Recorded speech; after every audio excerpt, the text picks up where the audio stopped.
تو اپنی بیویوں سے زیادہ جو ہے وہ اس بات کی مستحق ہیں کہ ان سے پوچھا جائے گرچہ وہ بیٹی ہیں. تو یہ اعتراض تو بہرحال نہیں بنتا ہے. ہاں ہو سکتا ہے بعض علماء نے اسنادی اعتبار سے اس پر کلام کیا ہو, لیکن اس کو بیشتر فقہا نے اس سے استدلال کیا ہے. اس کا مطلب یہ ہے کہ بہت سارے لوگوں کے ہاں, یا ہو سکتا ہے سارے لوگوں کے ہاں قابل حجت ہو اس کی اسنادی حیثیت. جی جزاک اللہ خیر شیخ. اگلے گیسٹ ہے نعمان لاسکر, میں آپ کو ایڈ کر رہا ہوں, آپ اپنا سوال شیخ محترم سے پوچھ سکتے ہیں. السلام علیکم ورحمۃ اللہ وبرکاتہ شیخ. وعلیکم السلام ورحمۃ اللہ وعلیکم وبرکاتہ. السلام ورحمۃ اللہ وبرکاتہ. جی شیخ, میرا پہلا سوال ہے کہ جو قدر کو لے کر میرا سوال ہے کہ اللہ تعالیٰ نے سب کچھ ایک انسان کے لکھ دیا ہے, جو بھی اچھائی اور برائی جو کچھ بھی ہے وہ لکھ لیا ہے. تو مجھ کو اس پر ایمان ہے, پر میرے اندر یہ بھی ڈاؤٹ ہے کہ مطلب ایک چوائس بھی انسان کے اوپر ہے. تو چوائس کتنا انسان کے اوپر ہے اور اللہ نے کتنا لکھا ہے اس کو لے کر میرے اندر وہ شک ہے. اور دوسرا سوال میں تھوڑا بعد میں کرتا ہوں. جی ٹھیک ہے. شیخ آپ کو آواز آ رہی ہے ہماری؟ شیخ آپ کو آواز آ رہی ہے؟ آپ کا ویڈیو بھی اصل میں ہمارے پاس سے بند ہو گیا ہے یہاں سے, آپ نظر. جی ٹھیک ہے. میں بھائیوں اور بہنوں سے گزارش کروں گا کہ تھوڑا سا آپ ویٹ کر لیں, ابھی کوئی اسٹریم جوائن نہ کریں, کیونکہ شیخ یہاں سے ریموو ہو گئے ہیں. شیخ دوبارہ جوائن ہوں گے انشاءاللہ ہمارے ساتھ, اور پھر انشاءاللہ جو ہے آپ کے سوال کا جواب انشاءاللہ نعمان بھائی ہم شیخ محترم سے لیں گے. تھوڑا سا ویٹ کر لیتے ہیں. اور تمام بھائیوں اور بہنوں سے گزارش ہے کہ اس لنک کو جو آپ تک پہنچی ہے زیادہ سے زیادہ شیئر کریں, تاکہ دوسرے بھائی بہن بھی اس اسٹریم سے جڑ کر کے وہ بھی فائدہ اٹھا سکے. اور انشاءاللہ آج چونکہ کوشچن آنسرز کا ہے صرف ٹائم ہے, تو ہم انشاءاللہ ایک سے زائد بھی کوشچن لے لیں گے.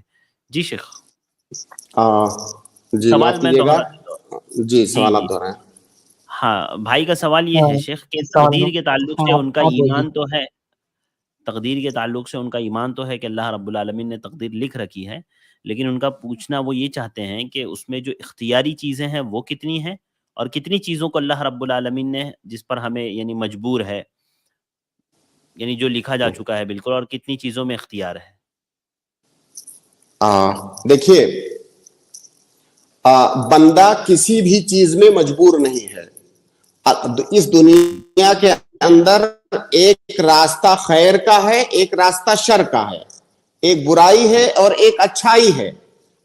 اللہ رب العالمین نے بندے کو وہ دونوں راستے بتائے ہیں اور اسے چوائس کا اختیار دیا ہے. اور باقی جہاں تک تقدیر کے لکھے جانے کا مسئلہ ہے, تو ہم کو پتا تھوڑی ہے کہ وہ کیا لکھا ہے. وہ تو لکھا ہے, اس میں کوئی شک نہیں ہے, اور اللہ کے علم میں سب کچھ ہے. لیکن ہمیں اللہ رب العالمین نے اختیار دے رکھا ہے. ہمارے پاس دونوں اختیار ہے, ہم جس کو چاہیں اختیار کر سکتے ہیں. بہت سارے لوگوں کے دماغ میں جو یہ ڈاؤٹ آتا ہے کہ بھائی اگر ہم نے کوئی برائی کیا تو ہم کو ملامت کیوں کیا جاتا ہے جب وہ ہمارے اس میں لکھا ہوا ہے تقدیر میں. تو آپ اس کو ایک مثال کے ذریعہ ایسے سمجھیں کہ جیسے اگر کسی انسان کو ہم دو راستہ بتائیں دنیا میں, اور اس کو کہیں کہ یہ والا راستہ آپ کو اچھائی کی طرف لے جائے گا, اور اس والے راستے پر جاؤ گے تو خطرہ ہے, آپ کو شدید خطرہ ہے, تو آپ بتائیے کہ وہ انسان دونوں راستوں میں سے کون سا راستہ اختیار کرے گا؟ دنیا میں کوئی بھی عقل مند انسان ایسا نہیں ہے جو پرخطر راستہ اختیار کرے گا. تو بھائی آپ جب برائی کا راستہ اختیار کرتے ہو تو پھر یہ کیوں کہتے ہو کہ اس میں ہماری غلطی نہیں ہے؟ دنیاوی معاملات میں تو آپ جان بوجھ کر کے برائی کے راستے پر نہیں جاتے ہو. تو آپ اللہ رب العالمین کے احکامات کے بارے میں آپ اس سے کیسے حجت پکڑ سکتے ہو کہ یہ لکھا ہوا تھا اس لیے میں نے کیا؟ آپ کے پاس اختیار ہے, چوائس ہے, برائی اور بھلائی کے راستے کے درمیان اختیار کرنے کا آپ کے پاس اللہ رب العالمین نے آپشن دیا ہوا ہے. جی نعمان بھائی بات واضح ہے جی آپ کے لیے؟ جزاک اللہ خیر شیخ. دوسرا سوال ہے کہ ہمارے یہاں پہ زیادہ تر لوگ حنفی سٹائل سے مطلب جنازے کی نماز پڑھتے ہیں, تو وہ سلام پھیرتے وقت وہ دو طرف سلام پھیرتے ہیں. تو امام کی اتباع کی جائے کہ دو طرف سلام پھیرنا چاہیے کہ سنت کے مطابق ایک طرف سلام پھیرنا چاہیے؟ دیکھیے, جنازے کی نماز میں سلام پھیرنے کے دونوں طریقے ثابت ہیں. ایک جانب سلام پھیرنا بھی ثابت ہے, دونوں جانب سلام پھیرنا بھی ثابت ہے. لہٰذا آپ کا یہ کہنا کہ سنت کے مطابق ایک جانب پھیرا جائے, سنت دونوں ہے. اور یہ کوئی ایسا نہیں کہ صرف جنازے کے مسئلے میں دو طریقے ہیں. عبادتوں میں ایسے کئی ساری عبادتیں ہیں جس میں ایک سے زیادہ طریقہ ہمارے نبی نے ہم کو بتایا ہے, اور ہمیں اختیار ہے کہ آپ چاہو تو اس پہ عمل کرو, آپ چاہو تو اس پہ عمل کرو. اور ایسی سنتیں جو جن میں ایک سے زیادہ طریقے بتائے گئے ہیں, ان میں بہتر یہ ہے کہ دونوں پر عمل کیا جائے, کبھی اس پر عمل کیا جائے کبھی اس پر عمل کیا جائے, تاکہ کوئی بھی سنت ایسا نہ ہو کہ متروک اور مہجور ہو جائے. لیکن جہاں پر لوگوں کو اس دوسری سنت کا علم نہیں ہے اور آپ کے اچانک عمل کرنے سے کوئی فتنہ کھڑا ہونے والا ہے, تو وہاں پر آپ اس دوسری والے پر عمل مت کیجئے, آپ اس سنت پر عمل کیجئے جو لوگوں کو جس کے بارے میں پتا ہے, اور اس دوران آپ لوگوں کو اس دوسری سنت کے بارے میں بتائیے. جب ان کے پاس علم ہو جائے تب آپ اس دوسری پر بھی عمل کیجئے. لہذا آپ جنازے شیخ آپ کو آواز آ رہی ہے؟ نیٹ ورک پرابلم شیخ کا دوبارہ ہو گیا ہے. میں آپ تمام سے معذرت چاہوں گا, اصل میں کبھی کبھار اس طرح کے پرابلمز آتے ہیں. تو آپ کا جواب چل رہا ہے نعمان بھائی, انشاءاللہ تھوڑا سا ویٹ کر لیں, شیخ انشاءاللہ دوبارہ جوائن ہو کر کے آپ کے جی سوال کا ضرور جواب دیں گے انشاءاللہ. ضرور جی ضرور. جزاک اللہ خیر. اور کمنٹس میں بھی جو لوگ سوال کر رہے ہیں انشاءاللہ میں دیکھ رہا ہوں, اگر ممکن ہوا تو آخر میں ہم جو ہے کمنٹ سے سوالات لیں گے, ورنہ اسٹریم کے سوالات کو ہم پہلے ترجیح دیتے ہیں تاکہ جو ہے واضح جوابات مل سکیں. جی شیخ. تو بھائی کے سوال میں آخری بات یہ کہ آپ جس امام کے پیچھے نماز پڑھ رہے ہیں آپ اس کی اتباع کیجئے. اگر وہ ایک جانب سلام پھیر رہا ہے تو آپ ایک جانب پھیریے, دونوں جانب پھیر رہا ہے تو دونوں جانب پھیریے, اور دونوں طریقے ثابت.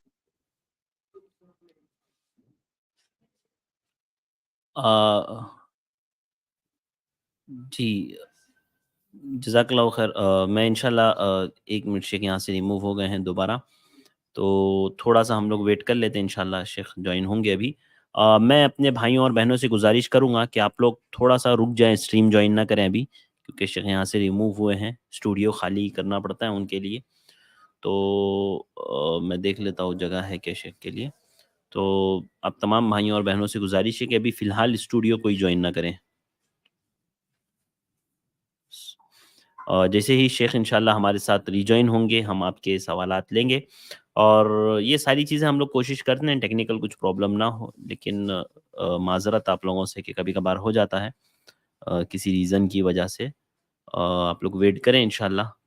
اور کمنٹس میں بھی میں کنٹینیو کمنٹس دیکھ رہا ہوں آپ لوگوں کے, انشاءاللہ جو سوالات. جی علی نواز بھائی آپ بھی ہمارے ساتھ ہے انشاءاللہ, اللہ آپ کو جزائے خیر دے. ویٹ کریں انشاءاللہ, آپ کا نمبر آئے گا تو ضرور ہم آپ کو بھی ایڈ کریں گے, اور شیخ محترم سے آپ کا بھی سوال انشاءاللہ لیا جائے گا. اچھا, ساتھ ہی ساتھ آپ ایک بات ذہن میں رکھا کریں ہمیشہ کہ سوالات کے کچھ آداب ہوتے ہیں, سوالات کے کچھ آداب ہوتے ہیں, اور ان آداب کا لحاظ رکھتے ہوئے آپ لوگ سوالات کریں. اگر آپ ویڈیو پہلے تو بند کر لیں, اور اگر آپ ویڈیو چالو رکھتے ہیں تو باادب ہو کر کے اس میں سوال کریں. جی شیخ معذرت. شیخ ارشد معاف کیجئے گا, میں اس پریشانی سے میں نمٹ نہیں پا رہا ہوں. فون جو آتا ہے درمیان میں تو وہ کٹ جاتا ہے, اور کئی لوگ ایسے ہوتے ہیں مجھے نہیں آج تک سمجھ میں آیا کہ اگر ایک بار آپ ان کو ڈسکنیکٹ کر دیں تو دوبارہ فون کیوں کرتے دوبارہ ہیں. حالانکہ ہاں یہ آدمی فون اگر کرنے خوشی کے ہے تبھی. آداب میں سے نہیں ہے. جی جی جزاک اللہ خیر شیخ. جی شیخ جواب کنٹینیو کرتے ہیں نعمان بھائی کا, لاسٹ کا تقریباً ہو چکا تھا. ہاں, ان کے سوال کا جواب یہی ہے کہ آپ جس امام کے پیچھے نماز پڑھ رہے ہیں جس طریقے سے وہ سلام پھیرے, ایک جانب پھیرے تو آپ ایک جانب پھیریں, وہ دونوں جانب پھیر رہا ہے تو دونوں جانب آپ سلام پھیریں. واضح ہے شیخ, جزاک اللہ خیر. نعمان بھائی امید ہے آپ کو جواب مل گیا ہوگا. السلام علیکم. وعلیکم السلام ورحمۃ اللہ وبرکاتہ. بہت بہت شکریہ ہمارے ساتھ جوائن ہونے کے لیے. اگلے ہمارے گیسٹ ہے گوگل بوائے, میں آپ کو ایڈ کر رہا ہوں. جی گوگل بوائے, آپ کو کوئی سوال پوچھنا ہے؟ آپ کو آواز آ رہی ہے بھائی ہماری؟ آپ انمیوٹ ہے, پوچھ سکتے ہیں اپنا سوال. ٹھیک ہے، اس کے بعد ہمارے اگلے گیسٹ ہے رضوان شیخ. میں آپ کو ایڈ کر رہا ہوں، آپ اپنا سوال پوچھ سکتے ہیں رضوان بھائی. السلام علیکم شیخ. وعلیکم السلام ورحمۃ اللہ. شیخ میرا سوال یہ تھا، نکاح کے ہوں مکمل تھا. مجھے یہ پوچھنا تھا کہ اگر ولیمے میں جو ہے مجھے کم لوگوں کو بلا کر ہی دعوت دینا ہے ولیمے کی، لیکن گھر والے جو ہے وہ یہ بولتے ہیں کہ باپ کی فیملی امپورٹنٹ ہے تو ان کو امپورٹنس دینا چاہیے، ماں کی فیملی کو بلانا چاہیے. تو میرا سوال یہ پوچھنا ہے کہ مجھے جتنے لوگوں کو بلانا ہے اتنے لوگوں کو بلانا ہے، اپنے حیثیت کے حساب سے کرنا ہے یا کیسا کرنا ہے، مجھے ذرا وہ بتائیے. اور اس سے بھی جی اور ایک امپورٹنٹ بات یہ ہے کہ نکاح کے لیے مجھے واضح ہے. لڑکی والوں کو یہ بولنا ہے کہ جیسا ابھی میری ایک خواہش ہے کہ مجھے جو ہے نکاح جو ہے صرف اور صرف مسجد میں ہی پڑھنا ہے. اگر مسجد نہیں ہے مطلب تو دوسری جگہ پر کہیں پر بھی، لیکن نکاح مجھے سمپل سا کرنا ہے. نکاح میں کوئی شادی وغیرہ جو بولتے ہیں نا وہ نہیں کرنا ہے، بس شیخ کے سامنے نکاح پڑھنا ہے، بس اتنا ہی ختم، اور پھر شام میں ولیمہ کرنا ہے. تو یہ میرا پروسیس ہے. تو یہ مجھے گھر والوں کو سمجھانا چاہیے ولیمے کے معاملے میں کہ مجھے جن کو چاہیے واضح ہے، ان کو ہی واضح بلاؤں گا، اپنے حساب سے بلاؤں گا. یہ مجھے میرے گھر واضح ہے، والوں کو واضح ہے بولنا رضوان چاہیے. بھائی. آپ کے دونوں سوالات واضح ہے بھائی، ایک سانس میں ہاں آپ نے پورا بول دیا. دونوں سوالات آپ کے سمجھ میں آ گئے ہم کو. انشاءاللہ آپ دیکھیے، تھوڑا سا انتظار کریں، شیخ جواب دے رہے ہیں. جی شیخ. ولیمہ کرنا یہ واجب ہے، اور کس کے اوپر واجب ہے؟ یہ اس لڑکے پر واجب ہے جس کی شادی ہو رہی ہے، یہ اس کے اوپر واجب ہے. اب جس کے اوپر واجب ہے وہ اپنی حیثیت کے مطابق ولیمہ کرے گا. جتنے لوگوں کو چاہے گا اتنے لوگوں کو بلائے گا، جتنا چاہے گا اتنا خرچ کرے گا، جو چاہے گا وہ کھلائے گا. یہ اس کی ذمہ داری ہے. اس میں کوئی بھی اس کو فورس نہیں کر سکتا ہے، اس کے گھر والے یا اس کے سسرال والے یا کوئی بھی اس کو فورس نہیں کر سکتا ہے. مکمل یہ اس کی اپنی رضامندی پر ہے. اب یہ بات الگ ہے کہ گھر والوں کے ساتھ رائے مشورے کے بعد آپ کسی نتیجے پر پہنچیں، یہ مسئلہ الگ ہے. لیکن شریعت کی نگاہ میں آپ کو کوئی فورس نہیں کر سکتا کہ کس کو بلانا ہے کس کو نہیں بلانا ہے. یہ مکمل طور سے آپ کی ڈیوٹی ہے. اور آپ نے اپنے سوال میں کئی بار مسجد کا ذکر کیا، نکاح مسجد میں، اور اس سے پہلے بھی کئی دفعہ لوگ جو ہے یہ بات کہتے ہیں کہ ہم کو نکاح مسجد میں کرنا ہے. دیکھیے یہاں پر ایک غلط فہمی ہے جس کا دور کرنا ضروری ہے. اللہ کے نبی صلی اللہ علیہ وسلم سے پوری زندگی میں ایک بار مسجد میں نکاح پڑھانا ثابت ہے. وہ جو صحابیہ آئی تھی جنہوں نے اپنے آپ کو ہبہ کیا تھا، تو ایک دوسرے صحابی سے اللہ کے نبی صلی اللہ علیہ وسلم نے ان کا نکاح کروایا. یہ سارا معاملہ مسجد میں ہوا تھا. اس کے علاوہ کبھی بھی یہ ثابت نہیں ہے کہ جب نکاح پڑھانا ہوا ہو تو اللہ کے نبی صلی اللہ علیہ وسلم پلان بنا کر کے مسجد میں گئے ہوں کہ چلو مسجد میں کرتے ہیں، وہاں پہ نکاح پڑھانا زیادہ بہتر ہے. لہذا اگر آپ مسجد میں نکاح پڑھا رہے ہیں تو جائز ہے، اس میں کوئی حرج کی بات نہیں ہے، کوئی حرج کی بات نہیں ہے مسجد میں نکاح پڑھانے میں. لیکن حرج اس بات میں ہے کہ آپ یہ سمجھو کہ مسجد میں نکاح پڑھانا کسی اور جگہ نکاح پڑھانے سے زیادہ افضل ہے.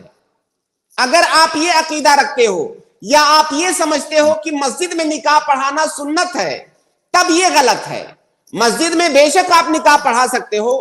کئی دفعہ ایسا ہوتا ہے کہ گاؤں میں یا جس علاقے میں آپ رہتے ہو سب سے شانتی والی جگہ اور کشادگی والی جگہ مسجد ہے، تو آپ لوگ وہاں چلے جاتے ہیں. لیکن وہاں یہ سمجھ کے مت جائیے کہ یہ کوئی سنت ہے. آپ مسجد میں بھی نکاح پڑھا سکتے ہو، کہیں اور بھی نکاح پڑھا سکتے ہو، تو اس کا سنت سے کوئی تعلق نہیں ہے. البتہ یہ جائز ہے، بلا شبہ جائز ہے. اور آپ نے آخر میں ایک بات کہی کہ جو ہے شادی میں اپنے حساب سے کرنا چاہتا ہوں، یا جو شادی میں فنکشن اور جو چیزیں پارٹیاں وغیرہ لوگ کرتے ہیں، تو ظاہر ہے شادی آپ کی ہے، اس کا فیصلہ آپ کرو گے، اور لڑکی والوں کو اختیار نہیں کہ آپ کو کسی بھی بات پر وہ فورس کریں. بس کوشش آپ یہ کریں کہ آپ فضول خرچی سے، اسراف سے بچیں، اور زیادہ سے زیادہ شریعت کے دائرے میں رہتے ہوئے یہ سارے کام انجام دیں. جی رضوان بھائی. رضوان بھائی آپ کی آواز نہیں آ رہی ہے، جواب مل گیا آپ کو؟ رضوان بھائی آپ کی آواز نہیں آ رہی ہے. امید ہے آپ کو جواب مل گیا ہوگا. میں یہاں سے آپ کو ریموو کر رہا ہوں. جزاک اللہ خیر، بہت بہت شکریہ ہمارے ساتھ جڑنے کے لیے.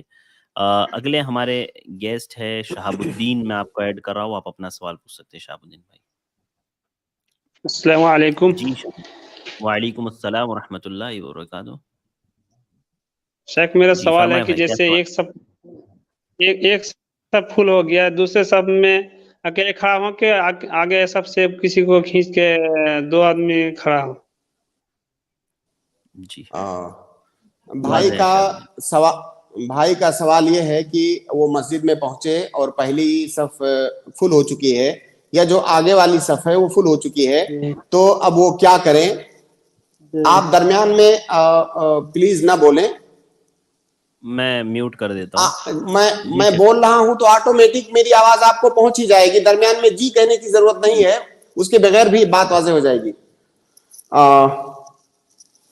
اللہ کے نبی صلی اللہ علیہ وسلم کی دراصل ایک حدیث ہے جس میں آپ نے کسی انسان کو صف کے پیچھے تنہا نماز پڑھنے سے منع فرمایا ہے کہ آپ صف کے پیچھے تنہا کھڑے ہو کر کے نماز نہ پڑھیں, بلکہ ایک حدیث میں ہے کہ ایسے آدمی کی نماز نہیں ہوگی جو صف کے پیچھے تنہا کھڑے ہو کر کے نماز پڑھتا ہے. مسئلہ اس وقت آتا ہے کہ جب آپ مسجد میں پہنچے, سامنے والی صف مکمل بھر چکی ہے, اب آپ کیا کریں؟ اب آپ کے لیے کوئی جگہ آگے والی صف میں نہیں بچی ہوئی ہے, تو آپ کیا کریں؟ بعض علماء نے کہا ہے کہ ایسی صورت میں آپ آگے والی صف سے کسی انسان کو کھینچ کر کے پیچھے کر لیں تاکہ آپ کو اکیلے نہ کھڑا ہونا پڑے. لیکن اس بات کے لیے کوئی بھی صحیح دلیل نہیں ہے کہ آپ اگلی والی صف سے کھینچ کے کسی کو پیچھے کریں گے, بلکہ اس میں کئی ایک خرابیاں ہیں. اگر آپ کسی کو کھینچتے ہیں پیچھے تو پہلی خرابی یہ ہے کہ آپ اس کو ڈسٹرب کر رہے ہیں, نماز میں حرکت کروا رہے ہیں اس سے. دوسری خرابی یہ ہے کہ وہ جگہ خالی ہو جائے گی, دوسرے جو آگے لوگ ہیں ان کو حرکت کر کے اس جگہ کو بھرنا پڑے گا, اور صف کے درمیان جگہ چھوڑنا جائز نہیں ہے.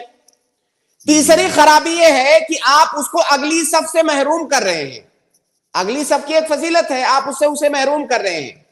تو یہ ساری خرابیاں اس میں ہیں کسی کو آگے سے کھینچ کے پیچھے کرنے میں, اور اس کی دلیل بھی کوئی نہیں. اگر اس کی کوئی صحیح دلیل ہوتی تب ہم یہ ساری چیزیں نہیں کہتے, ہم کہتے کہ اللہ کے نبی نے کہا ہے ہم کو کرنا ہے, لیکن اس کی کوئی دلیل نہیں ہے. لہٰذا اب سوال پیدا ہوتا ہے کہ وہ آدمی کیا کرے گا. دیکھیے, جس حدیث میں اللہ کے نبی صلی اللہ علیہ وسلم نے صف کے پیچھے تنہا نماز پڑھنے سے منع کیا ہے, وہ اس صورت میں ہے جب آپ کو اگلی صف میں جگہ مل رہی ہو, اس کے باوجود آپ پیچھے تنہا کھڑے ہو جائیں. جب آپ کو جگہ مل ہی نہیں رہی ہے تو شریعت آپ کو ایک ایسا کام کرنے کے لیے کیسے کہے گی جو آپ کر ہی نہیں سکتے؟ بھائی اگلی صف میں جگہ خالی ہی نہیں ہے تو آپ سے کیسے کہا جائے گا کہ بھائی آپ اگلی صف میں داخل ہو جاؤ؟ تو یہ اس آدمی کے لیے ہے جو اگلی صف میں جگہ پا رہا ہو, اس کے باوجود پیچھے تنہا کھڑا ہو جائے, تو یہ اس کے لیے جائز نہیں ہے. لیکن جب اگلی صف کمپلیٹ ہے, اس میں جگہ نہیں ہے, تو آپ پیچھے تنہا کھڑے ہوں گے, کیونکہ جب مجبوری کی صورت میں نماز کے اندر ارکان اور واجبات ساقط ہو جاتے ہیں تو یہ تو صرف صف میں کھڑے ہونے والی بات ہے. مجبوری کی صورت میں ارکان ساقط ہو جاتے ہیں, قیام ساقط ہو جاتا ہے. تو لہذا ایسا آدمی مجبور ہے. تو نماز کے سلسلے میں یا تمام مسائل کے سلسلے میں شریعت کے جو عام اور بنیادی اصول ہیں ان کا علم ہونا ہمیں ضروری ہے. تو اس حدیث سے یہ سمجھ لینا کہ کسی بھی صورت میں پیچھے تنہا نہیں کھڑے ہو سکتے, یہ سمجھ صحیح نہیں ہے. یہ اس آدمی کے لیے ہے جو آگے کھڑا ہو سکتا تھا لیکن اس کے باوجود وہ پیچھے سب میں کھڑا ہو رہا ہے, تنہا کھڑا ہو رہا ہے. اگر اس کے ساتھ کوئی نہیں ہے, اگلی سب بھر چکی ہے, تو تنہا نماز شروع کر دے گا کھڑے ہو کر کے, اور زیادہ امکان یہی ہے 99% حالات میں کوئی نہ کوئی پیچھے سے آئے گا چند سیکنڈ کے بعد جو اس کے ساتھ جوائن کر لے گا, تو وہ تنہا نہیں رہ جائے گا. صحیح بات ہے, واضح ہے. جزاک اللہ خیر. جی شہاب الدین بھائی, امید ہے آپ کو جواب مل گیا ہوگا. شہاب الدین بھائی آپ میوٹ ہے, میں آپ کو انمیوٹ کر دیتا ہوں. جی شہاب الدین بھائی, پھر سے دوبارہ آپ میوٹ ہو گئے بھائی. جزاکم اللہ خیر, احسن الجزا. آمین آمین. بہت بہت شکریہ ہمارے ساتھ جوائن ہونے کے لیے. اس کے بعد اگلے گیسٹ کو میں ایڈ کر رہا ہوں. اگلے گیسٹ ہے علی نواز. آپ اپنا سوال شیخ محترم سے پوچھ سکتے ہیں. السلام علیکم شیخ. وعلیکم السلام میرا ورحمۃ یہ اللہ.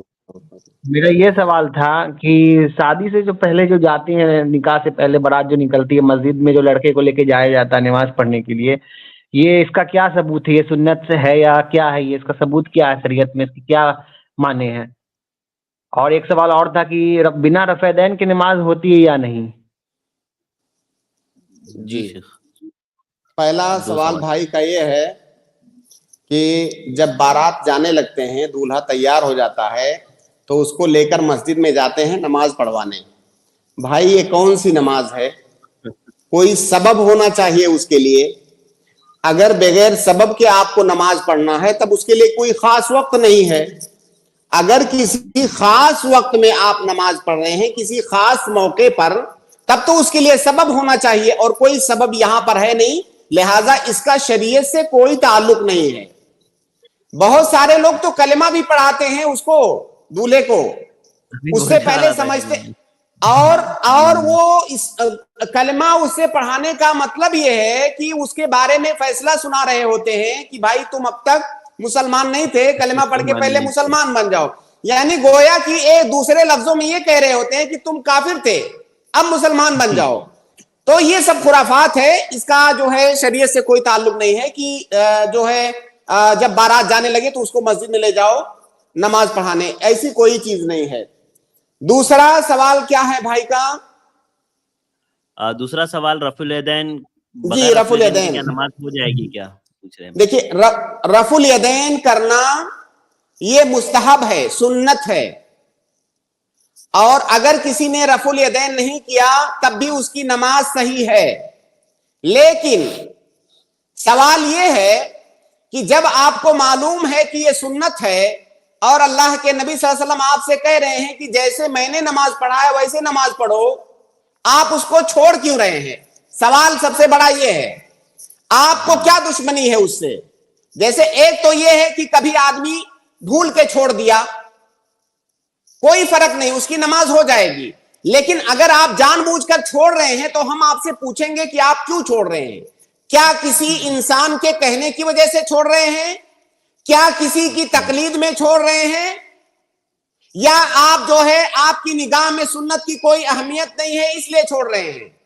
اگر کوئی آدمی کسی سنت کو چھوڑ رہا ہے تو اس پر گناہ نہیں ہے، لیکن اگر وہ انسان سنت کو من باب الاستخفاف یعنی اس کو ہلکا سمجھ کر کے چھوڑ رہا ہے، اس کی وقات نہیں ہے اس کی نگاہ میں، کوئی اس کو حقیر سمجھ رہا ہے، تو ایسی صورت میں بہت سارے علماء نے کہا ہے کہ یہ سنت کا چھوڑنا بسا اوقات کفر تک پہنچ سکتا ہے، کیونکہ نبی کی سنت کو آپ نے حقیر اور ہلکا سمجھا ہے. ورنہ ویسے ہی کوئی سستی میں چھوڑ دیا، کوئی سستی میں رفع الیدین نہیں کیا، اس کی نماز ہو جائے گی. اس میں کسی کا کوئی اختلاف نہیں ہے کہ رفع الیدین مستحب ہے، اس کے بغیر نماز ہو جائے گی. لیکن آپ اپنے آپ سے پوچھ لیجئے کہ آپ چھوڑ کیوں رہے ہیں. واضح ہے شیخ. جی علی نواز بھائی، امید ہے آپ کو جواب مل گیا ہوگا. یہ شیخ یہ تو مطلب یہ بدعت نہ کہلاتا، یہ جو نماز جو نکاح سے پہلے جو جاتا پڑھنے کے لیے تو وہ بدعت ہی نہ کہلایا شیخ؟ بالکل، اگر اس کو شریعت سمجھ کے کر رہا ہے تو بدعت ہے. جی جی جی جزاک اللہ خیر. شکریہ علی نواز بہت بہت شکریہ ہمارے ساتھ جڑنے کے لیے. اگلے ایک گیسٹ ہیں ہمارے ابراہیم بھائی، میں آپ کو ایڈ کر رہا ہوں، آپ اپنا سوال شیخ محترم سے پوچھیں. السلام علیکم ورحمۃ اللہ.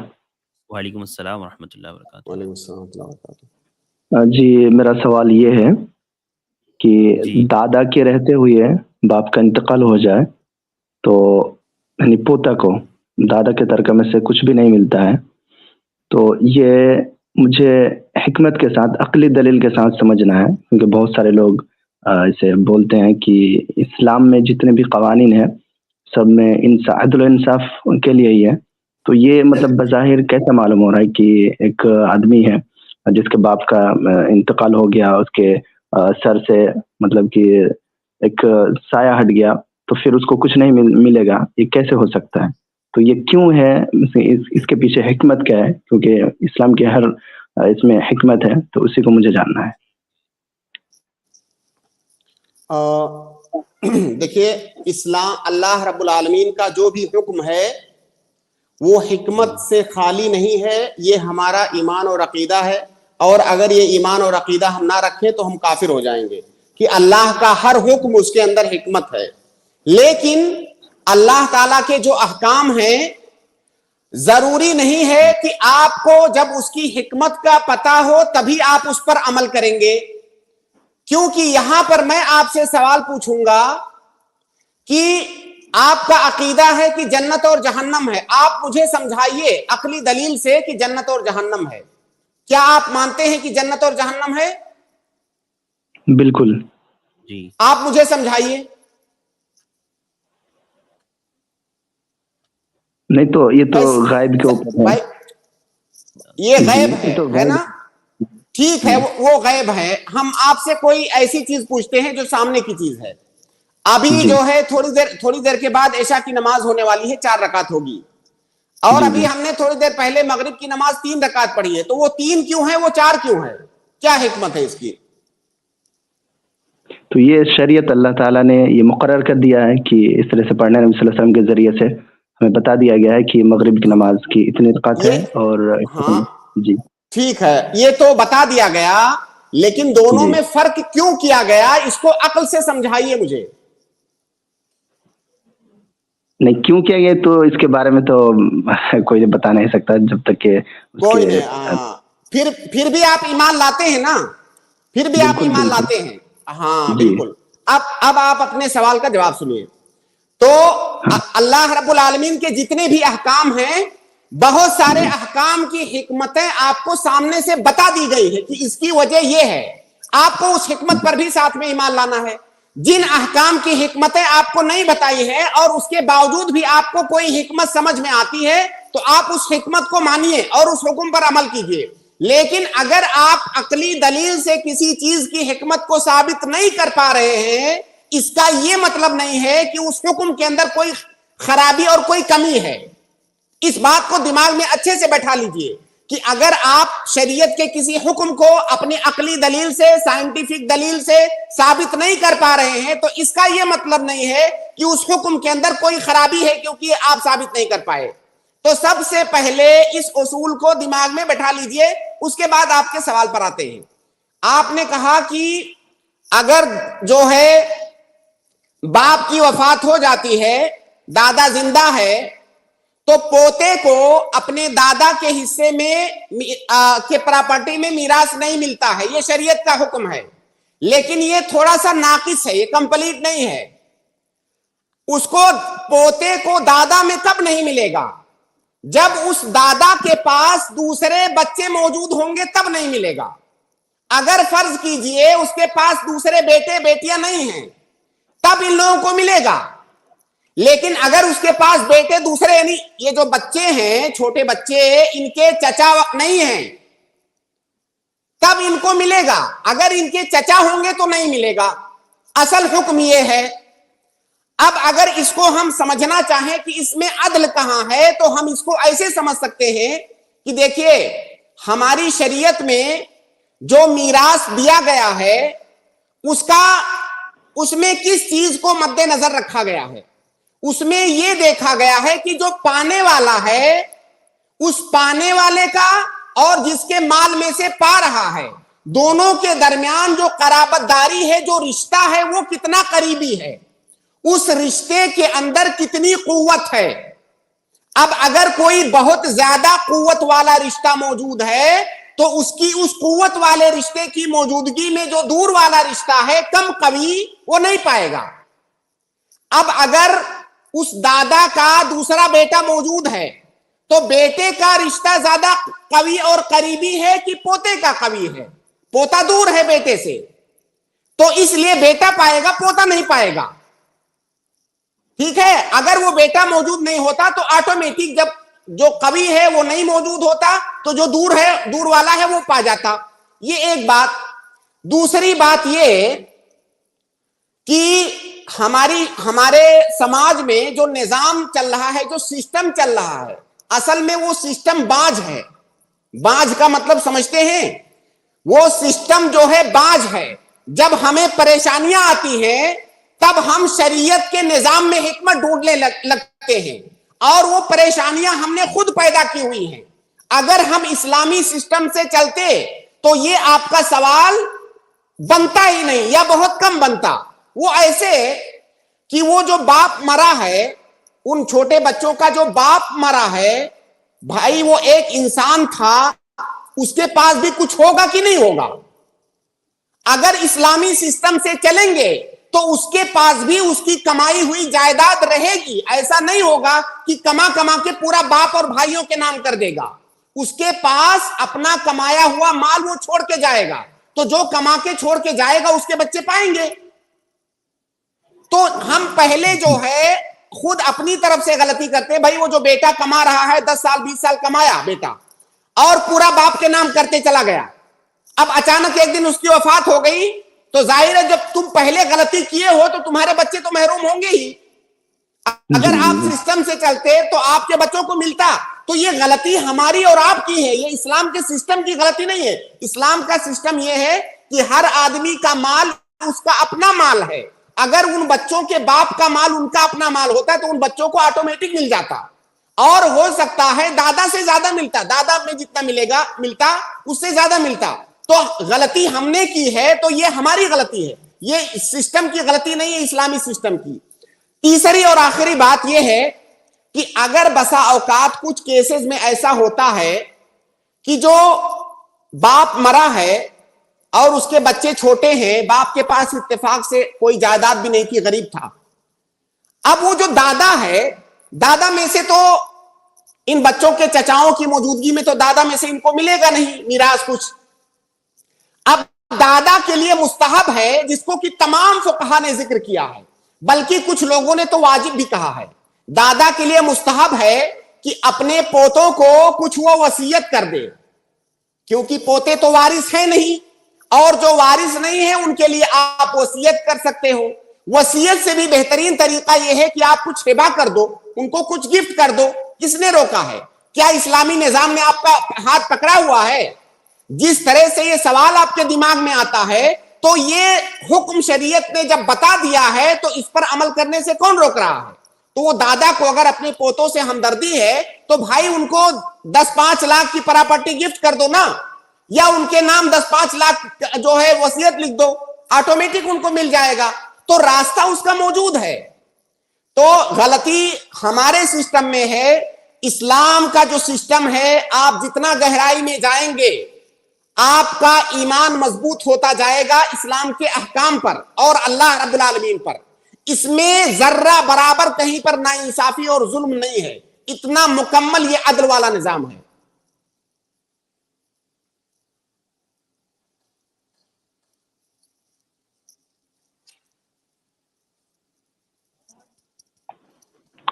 جزاکم اللہ خیرا احسن الجزا۔ شیخ اور ایک سوال تھا کہ ایک رکعت میں کتنے رفع الیدین کتنے مرتبہ کرنا چاہیے؟ جب آپ نماز شروع کریں تکبیر تحریمہ کے وقت رفع الیدین کریں، اس کے بعد جب رکوع میں جانے لگیں تب رفع الیدین کریں، اور جب رکوع سے اٹھیں تب رفع الیدین کریں۔ یہ کتنے ہو گئے؟ 3۔ جی ابراہیم تو یہ 2 رکعت میں جو مطلب کہ پہلے مطلب 2 رکعت میں بیٹھتے ہیں، اس کے بعد تیسری رکعت کے لیے کھڑے ہوتے ہیں، تو اس وقت بھی رفع الیدین کرنا پڑے گا؟ بالکل اس وقت بھی رفع الیدین کرنا ہے، لیکن آپ نے 1 رکعت میں پوچھا تھا تو اس لیے میں نے 1 رکعت والا جواب دیا۔ جی ٹھیک ہے بہت بہت شکریہ، بہت بہت شکریہ ہمارے ساتھ جڑنے کے لیے ابراہیم بھائی۔ اگلے ہمارے گیسٹ ہے مسلم، میں آپ کو ایڈ کر رہا ہوں، آپ اپنا سوال شخص سے پوچھ سکتے ہیں۔ السلام علیکم۔ وعلیکم السلام ورحمۃ اللہ وبرکاتہ۔ جی کسی کے ساتھ نیکی کرنا، کسی کے ساتھ نیکی کرنا اور اس سے دل میں یا زبان پہ اس سے نیکی کی عزت رکھنا، یعنی کہ مدد کرنا، نیکی اس کی بدلے عزت دل میں رکھنا، تو کیا یہ مدد کہلائے گی؟ مدد اور نیکی تو اللہ کے لیے ہوتی ہے، تو نیکی کا کانسیپٹ آپ بتا دیجیے۔ میں سوال بالکل بھی نہیں سمجھ سکا شیخ ارشد, اگر آپ سمجھے ہو تو سوال مجھے بھائی کا سمجھائیں. یہ ہے شیخ, سوال بھائی کا یہ ہے کہ ہم اگر کسی کی مدد کرتے ہیں یا کسی کی ہیلپ کرتے ہیں, لیکن دل میں ہماری یہ ہے کہ اجرت لیں گے ہم اس سے, تو کیا یہ مدد ہوئی, کیا اس کا اجر ملے گا؟ مدد کا کانسیپٹ کیا ہے وہ پوچھ رہے ہیں بس. دیکھیے, آپ کے دل, آپ کسی کی مدد کر رہے ہیں, کسی کے ساتھ احسان کر رہے ہیں, ہیلپ کر رہے ہیں, اور دل میں یہ رکھے ہیں کہ میں اجرت لوں گا, تو آپ کو اجرت نہیں ملے گی. اجرت مطلب یعنی پیسہ مجھے چاہیے, اور وہ دل میں رکھے ہوئے ہیں, آپ نے اس کے ساتھ کوئی اگریمنٹ نہیں کیا ہے, کوئی بات نہیں کیا ہے, تو آپ کو کچھ بھی نہیں ملے گا. اگر آپ کو لینا ہے تو پہلے آپ کو اس سے اتفاق کرنا ہوگا کہ میں آپ کا یہ کام کروں گا, میں اتنا لوں گا, تبھی آپ کو ملے گا, ورنہ آپ کو کچھ نہیں ملے گا. یہ ایک بات. دوسری بات, اور یہ احسان نہیں ہے, یہ جو اجرت کا معاملہ ہے نا, یہ احسان نہیں ہے. یہ تو آپ نے کچھ کیا اور اس سے سامنے والے سے کچھ لیا, تو اس کو احسان نہیں کہا جاتا ہے, اس کو اجرت کہا جاتا ہے. آپ کسی کے ساتھ کوئی احسان کرنا چاہتے ہیں تو ظاہر ہے یہ لوجہ اللہ ہونا چاہیے, اللہ کی رضا کے لیے ہونا چاہیے, کہ میں جو مدد کر رہا ہوں میں اس سے اللہ رب العالمین کا اجر و ثواب چاہتا ہوں. آپ اس کی مدد کیجئے, خاموش ہو جائیے. اور سب سے اہم بات اس مسئلے میں یہ ہے کہ جب آپ کسی کی ہیلپ کریں تو آپ اس کے اوپر احسان مت جتلائیں کہ میں نے بعد میں کرنے کے بعد میں نے تمہارے لیے یہ کیا. وَلَا تُبْطِلُوا صَدَقَاتِكُمْ بِالْمَنِّ وَالْأَذَىٰ. آپ نے کسی کے ساتھ بھلائی کیا, اب بعد میں جب بھی موقع آتا ہے اس پر احسان جتاتے ہیں, تو وہ جو آپ نے کام کیا ہے نا اس کا کچھ بھی نہیں ملے گا آپ کو. یا وہ جو آپ نے مدد کیا ہے اس مدد کے بدلے کوئی پھر تکلیف دے رہے ہیں کہ میں نے تو اس کے ساتھ بھلائی کیا ہے, اب تھوڑا تکلیف دینا تو بنتا ہے, تو اس طرح کی کوئی بات آپ کر رہے ہیں تو اس کا آپ کو کوئی بھی اجر نہیں ملے گا. اور یہ بہت بڑی پریشانی ہے جس کو کئی سارے لوگ نہیں سمجھتے ہیں, کہ اپنی نیکیاں اور دوسروں کے ساتھ جو وہ بھلائی کیے رہتے ہیں اس کو احسان جتلا کر کے برباد کر لیتے ہیں. اللہ کے نبی صلی اللہ علیہ وسلم کی ایک حدیث ہے کہ اللہ رب العالمین 3 طرح کے لوگ ایسے ہیں جن کی جانب قیامت میں نظر رحمت نہیں کرے گا, ان سے بات نہیں کرے گا. ان میں سے ایک کون ہے؟ المنان, جو احسان جتاتا ہے. کسی کے ساتھ آپ نے بھلائی کر دیا, جب بھی موقع آ رہا ہے کسی نہ کسی طرح بول کر کے, اشاروں میں, کسی حرکت سے احسان جتلا دے رہے ہیں تاکہ بھائی تھوڑا دب کے رہو آپ. تو اگر آپ ایسا کر رہے ہیں تو دنیا میں تو جو اس کا فائدہ آپ اٹھا لیں گے, آخرت میں آپ کو اس پر کچھ بھی نہیں ملے گا, بلکہ اس کے لیے سخت وعید ہے. جی واضح ہے شیخ. جی بھائی. جی شیخ, یہ جس طریقے سے دل و دماغ میں کانسیپٹ بنا ہوا ہے کہ مدد کی جائے تو غریبوں کی جائے, یعنی کہ ایک دل و دماغ میں, اور جس طریقے سے جیسے پیسے والا آدمی ہو گیا تو اس کو بھی جیسے مدد کی ضرورت ہوتی ہے تو بہت سے لوگ اگنور کر دیتے ہیں یا جس طریقے سے کر دیتے ہیں, تو یہ بھی ایک واضح کرتے ہیں آپ اس چیز کو, شکل صورت دیکھ کے مدد کرنا. دیکھیے بھائی, یہ جو مدد ہے نا, مدد مکمل احسان ہے, اور وما علی المحسنین من سبیل, قرآن کی آیت ہے وما علی المحسنین من سبیل. جو آدمی احسان کر رہا ہے آپ کے اوپر, آپ اس سے مطالبہ نہیں کر سکتے ہیں کہ بھائی ایسا کرو ویسا کرو, ایسا کیوں نہیں کیے ویسا کیوں نہیں کیے, آپ نے نہیں کیا میری مدد تو غلط کیا. جو احسان ہے وہ احسان ہے مکمل, اس کو اختیار ہے کس کی کرے گا, کب کرے گا, کتنی کرے گا, مکمل اس کو اختیار ہے, اس کو آپ ملامت نہیں کر سکتے. یہ ایک بات. دوسری بات یہ, آپ نے کہا یہ کانسیپٹ بنا ہوا ہے کہ لوگ جو ہے غریبوں کی ہی مدد کرتے ہیں. بھائی ایسا کوئی کانسیپٹ نہیں ہے. مدد کی صرف یہی شکل تھوڑی ہے کہ پیسہ دیا جائے تو مدد ہے. کوئی امیر سے امیر آدمی کی بھی آپ مدد کر سکتے ہیں, بھائی اس کو پیسے کی ضرورت نہیں ہے, اسے کسی اور چیز کی ضرورت ہے. تو مدد کا تعلق صرف پیسے سے نہیں ہے, بہت ساری چیزیں ہیں جس سے بھی اس کے ساتھ آپ کوئی بھلائی کر دو وہ مدد ہے. تو ظاہر ہے ہم کسی کی مدد اسی کام میں کریں گے جس کی اسے ضرورت. معذرت شیخ کا شاید نیٹ ورک چلا گیا ہے. کال کی وجہ سے. تو انشاءاللہ شیخ ابھی جوائن ہوں گے. تو شیخ آپ کی آواز ہم تک نہیں پہنچ رہی ہے. تھوڑا سا آپ ریموو ہو کے واپس جو ہے جی ریموو ہو گئے ہیں شیخ. انشاءاللہ ابھی کوئی اسٹریم جوائن نہ کریں. میں اپنے بھائیوں اور بہنوں سے گزارش کروں گا کہ آپ لوگ پلیز اسٹریم جوائن نہ کریں کوئی بھی, کیونکہ اسٹریم میں ہمیں شیخ کے لیے جگہ خالی رکھنی ہوگی. تو انشاءاللہ جیسے ہی شیخ ایڈ ہوتے ہیں ہم آپ کے انشاءاللہ سوالات شیخ محترم سے سوال انشاءاللہ لیں گے.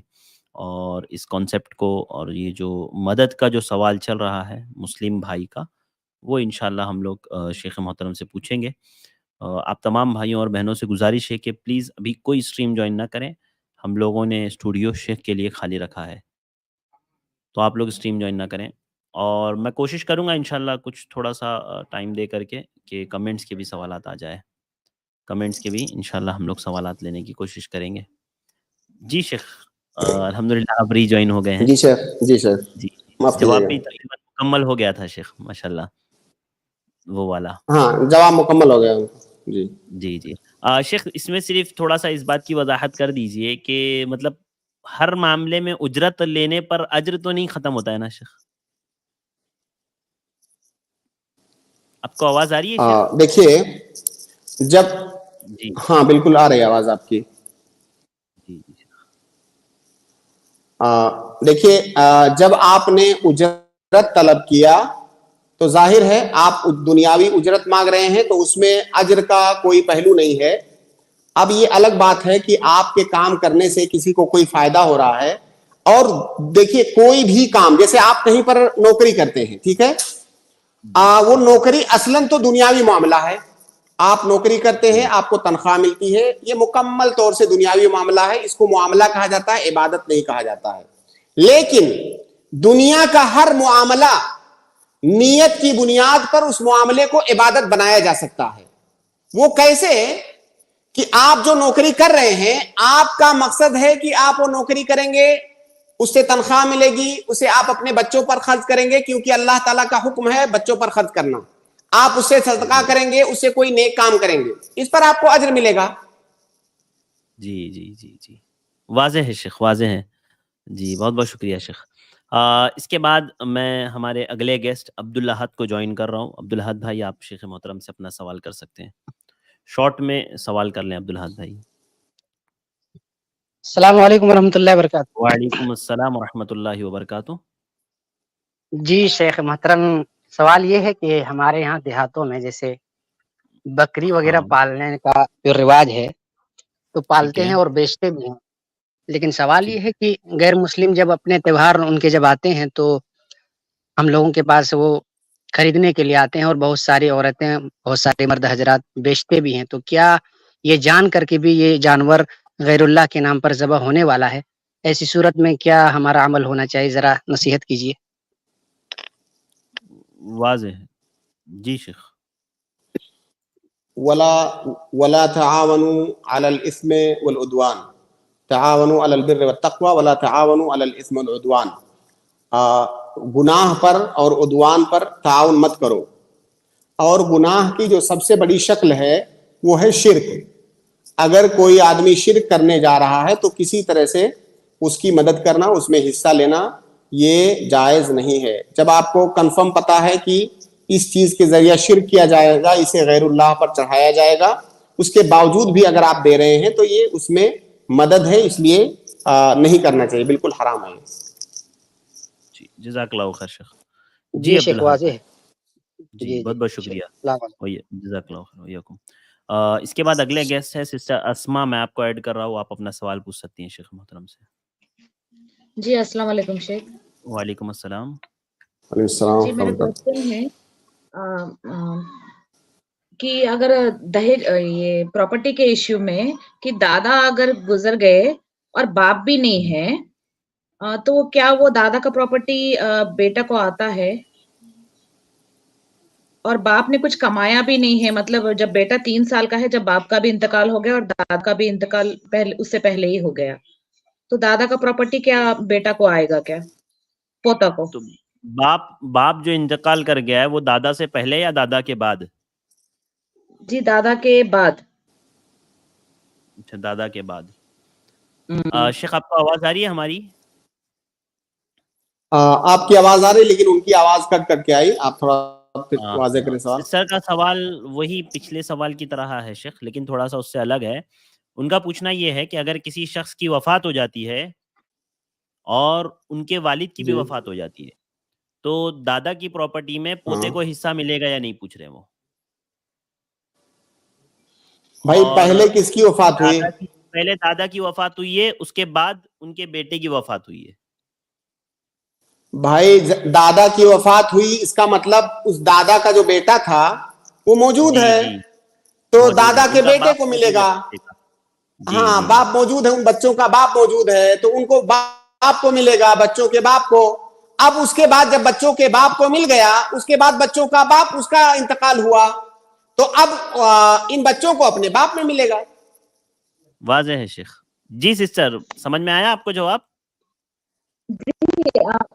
ہاں مطلب دادا نے اپنے بیٹا کو دیا بھی نہیں, دادا نے اپنا ابھی پراپرٹی کو ڈیوائڈ بھی نہیں کی ہے, وہ ان کا انتقال ہو گیا. بھائی میرے بہن اسما, دادا کوئی آدمی اپنی پراپرٹی ڈیوائڈ نہیں کرتا ہے, وہ جب مرے گا تب ڈیوائڈ ہوگا. وہ کیوں ڈیوائڈ کرے گا؟ وہ جب تک اس کی سانس چل رہی ہے تب تک اس کی پراپرٹی اس کی اپنی ہے, وہ ڈیوائڈ نہیں کرے گا.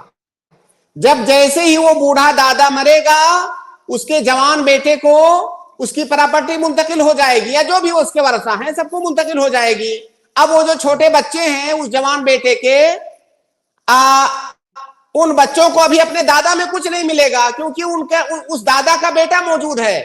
اب جب یہ بیٹا مرے گا تب ان بچوں کو ملے گا اپنے باپ میں. آپ دو لائن میں ایسے سمجھیں کہ بیٹے کی موجودگی میں, مان لیجئے زید دادا ہے اور جو ہے محمد یہ اس کا بیٹا ہے زید کا. اب محمد کا بیٹا ہے عبداللہ. اب دادا جب مرے گا تو دادا کی پراپرٹی میں عبداللہ جو پوتا ہے اس کو کچھ نہیں ملے گا, کیونکہ بیٹا موجود ہے اس کا.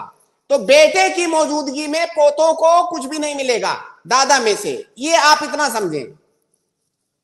جی واضح ہے شیخ. جی سسٹر اسما, واضح ہو گیا ہوگا آپ کے لیے؟ جی سمجھ گئی. ٹھیک ہے, جزاک اللہ خیر. جی کلیئر ہے. جی بہت بہت شکریہ. ویاکم. اگلے گیسٹ ہے یونس ابن رحمت, میں آپ کو ایڈ کر رہا ہوں, آپ اپنا سوال شیخ محترم سے پوچھ سکتے ہیں. السلام علیکم ورحمۃ اللہ وبرکاتہ. شیخ السلام ورحمۃ اللہ وبرکاتہ. السلام ورحمۃ اللہ وبرکاتہ. شیخ اگر کسی مطلب نماز پڑھتے وقت شیخ اگر ایک شخص سے دو غلطیاں ہوتی ہیں, مانے ایک غلطی جو سلام کے بعد سلام کرنے والی ہے اور ایک غلطی ایسی ہے جو سلام سے پہلے کرنے والی ہے, تو وہ آخر میں کہاں کرے گا سلام؟ جزاک اللہ. سجدہ. جی سجدہ سہو. وہ ایک ہی سجدے سہو کرے گا. دو غلطیوں کے لیے, تین غلطیوں کے لیے وہ غلطیوں کے اعتبار سے سجدے سہو نہیں کرے گا, وہ ایک ہی سجدے سہو کرے گا. اب سجدے سہو اگر ایک ایسا ہے, ایک غلطی جو سلام سے پہلے سجدہ کرنے والی ہے, ایک سلام کے بعد کرنے والی ہے, تو اسے انشاءاللہ اختیار ہے, وہ جہاں پہ چاہے وہاں کر لے. جی واضح ہے. ایک اور سوال کی اجازت ہے شیخ؟ بس چھوٹا مسئلہ ہے. ٹھیک ہے, پوچھ لیجئے. شیخ ایک مرد کے لیے جب سیدھے ہاتھ میں وہ انگوٹھی پہننا چاہتا ہے, چاہے چاندی کا ہو یا پھر پلیٹینم کا, تو وہ کس انگلی میں پہنے گا؟ جزاک اللہ. جی انگوٹھی پہننا چاہتا ہے, کیا انہوں نے کہا؟ پلیٹینم کی یا انگوٹھی جو پہننا چاہتا ہے, یا چاندی کی ہو, سلور ہو یا پلیٹینم کی ہو, اگر وہ پہننا چاہتا ہے تو وہ کون سی انگلی میں پہنے گا, پوچھ رہے ہیں. دیکھیے اس میں کوئی شدت نہیں ہے, البتہ جو ہے یہ انگلی جو ہے اس کا ذکر آیا ہے بعض حدیثوں میں. یہ کیا بولتے ہیں اس کو, جو سیکنڈ لاسٹ انگلی ہوتی ہے, تیسری انگلی کہیں گے شیخ. ہاں عربی میں اس کو بنسر بولتے ہیں. جی اور اس میں وسعت ہے, وہ جس جہاں پہ اس کے ہاں جو رواج ہے جس انگلی میں پہنتے ہیں, اس میں کوئی شدت نہیں, وہ کسی بھی انگلی میں پہن سکتا ہے.